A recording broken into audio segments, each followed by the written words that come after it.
जो जिस जमीन पर रह रहे हैं, जिनका कब्जा जिस जमीन पर है, और अगर उनका ऑनलाइन रसीद कट रहा है, उनको कोई कागजात दिखाने की जरूरत नहीं। और किसी तरह का कोर्ट में विवाद है तो वैसे जमीन या वैसे रैयत के चीज को हमने कहा है कि एक बार फर्स्ट फेज में उसको पेंडिंग रखने, भूमि सर्वे को लेकर के कुछ विशेष करके गांव में या फिर जो दिल्ली पंजाब या दूसरे जगह रहते हैं उन लोगों के बीच मन में एक आशंका हो गया है कि ऐसा तो नहीं कि सर्वे में जो हमारा जमीन है, जो बंसावली के तहत मुझे मिला है, या अन्य कारणों से किसी तरह हम लोग आपस में बंटवारा नहीं कर पाए हैं, तो फिर उसका सर्वे में होगा क्या। आप इतना निश्चित रहें, जो जिस जमीन पर रह रहे हैं, जिनका कब्जा जिस जमीन पर है, और अगर उनका ऑनलाइन रसीद कट रहा है, उनको कोई कागजात दिखाने की जरूरत नहीं। जब ऑनलाइन रसीद कट रहा है और जमीन पर आपका कब्जा है, तो राजस्व विभाग का कोई कर्मचारी सर्वे अमीन को हमने निर्देश दे दिया परसों कि उनको किसी तरह का कोई कागजात मांगने का जरूरत नहीं है। उनका जमीन का सीमांकन करके सर्वे में जो हमारे रिकॉर्ड में है उनका नाम डाल दीजिए। 70% 72% मामला में कोई विवाद नहीं है, कोई दिक्कत नहीं है। जो कब्जा में है उनका रसीद कट रहा है तो उनके लिए अब किसी तरह का कोई आशंका नहीं रहेगा, उनको कोई दिक्कत नहीं होगा। दूसरा ये कि बहुत लोग बोलते हैं कि हमारा अभी तक बंटवारा नहीं हुआ है जमीन का, हम लोग सब लोग मिल करके अपना अपना जिसको जो जमीन है उसका उपयोग कर रहे हैं, तो अब सर्वे में क्या होगा।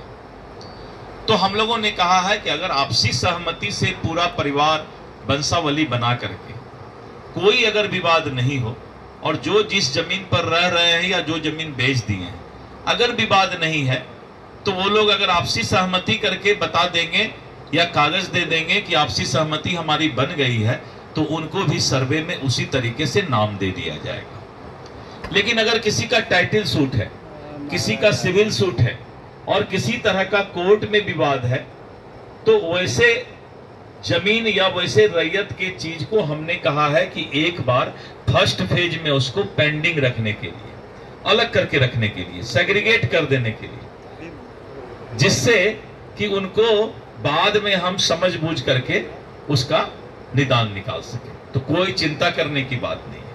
किसी तरह का सर्वे में आम पब्लिक को राहत देने के लिए ये सर्वे है। धन्यवाद। आप दोनों फिर गलती कर। हमारे मोतिहारी के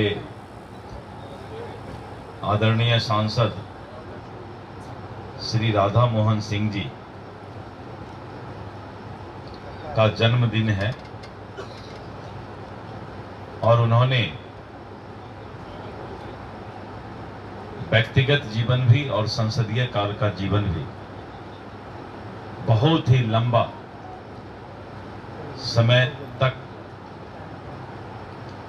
और करीब 75 वर्ष, अभी वैसे आदरणीय राधा मोहन जी 75 वर्ष के लगते नहीं हैं, इतना ज़्यादा इस उम्र में भी हम लोगों से भी ज़्यादा मेहनत कर सकते हैं, सोच सकते हैं।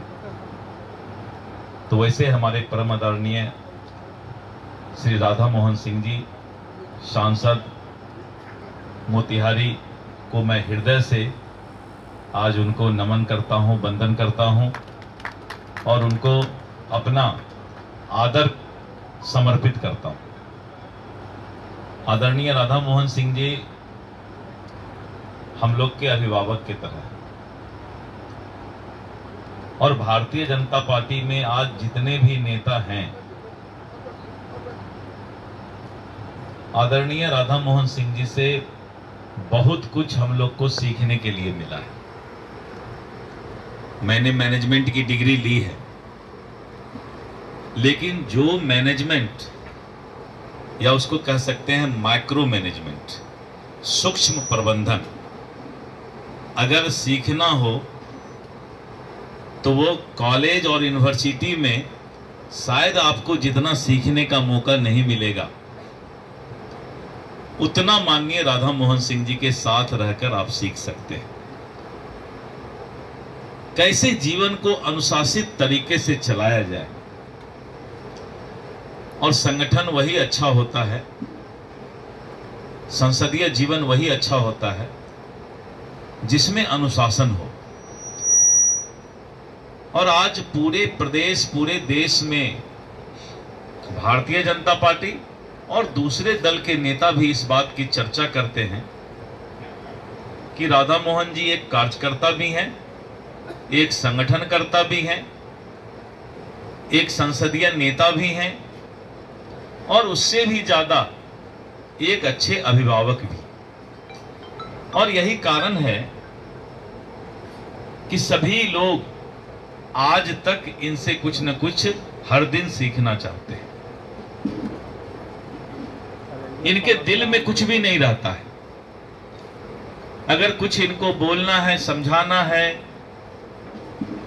तो ये तुरंत उनको समझाने का प्रयास करते हैं, और हर वक्त ये समझते हैं कि ये मेरा परिवार का सदस्य है। परिवार के सदस्य के तरह लोगों के साथ व्यवहार करना अगर किन्हीं को सीखना है तो आदरणीय राधा मोहन सिंह जी से सीखा जा सकता है। और हमें ख्याल है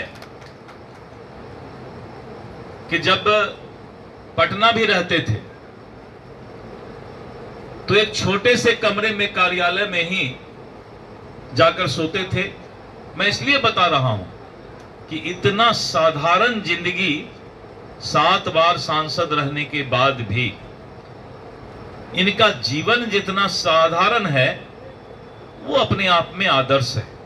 बहुत कम इंसान इस तरह के साधारण जिंदगी को जी सकते हैं। तो मुझे गर्व है कि हमारा एक अग्रज नेतृत्व आज हमारे लिए आदर्श हैं, और इस आदर्श के स्वरूप आज हम लोग पार्टी के प्रबंधन को अनुशासित तरीके से चला रहे हैं। भारतीय जनता पार्टी और भारतीय जनता पार्टी के देवतुल्य कार्यकर्ता को बहुत कुछ इनसे सीखने का मौका मिलता है, और मुझे पूरा विश्वास है कि आदरणीय राधा मोहन सिंह जी का, माननीय सांसद का, हम लोगों को आशीर्वाद और प्यार इसी तरह मिलता रहेगा। और इनका आशीर्वाद प्यार जब मिलता रहेगा तो हम लोग संगठन को सींचते भी रहेंगे, और संगठन को आगे भी बढ़ा करके बिहार में भारतीय जनता पार्टी का परचम लहराने का काम करेंगे। बहुत बहुत। पैनोरमा ग्रुप, जो सोचता है वो करता है। ये लो, मुंह मीठा करो। आज मैंने अपना जॉब छोड़ दिया, अब हम पूर्णिया वापस जाएंगे।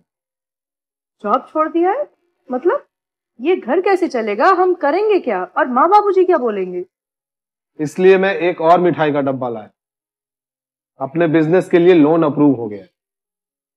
अरे लोन अप्रूव हो गया वो तो ठीक है, लेकिन पूर्णिया में हम रहेंगे कहाँ? अपना घर भी तो नहीं है वहाँ। इसलिए तो एक और मिठाई का डब्बा अलग से लाया हूँ। हमने पूर्णिया में घर ले लिया है, पूर्णिया के ई होम्स पैनोरमा में। पूर्णिया में पैनोरमा ग्रुप लेकर आए हैं ई होम्स पैनोरमा। बड़ा घर, आलीशान जिंदगी और अत्याधुनिक सुविधाओं के संग। अरे अरे, अब क्यों मुंह मीठा करवा रही हो? क्योंकि हम घर वापसी जो कर रहे हैं। घर वापसी की खुशी पूर्णिया में ई होम्स पैनोरमा के संग। ई Homes Panorama, luxurious lifestyle redefined.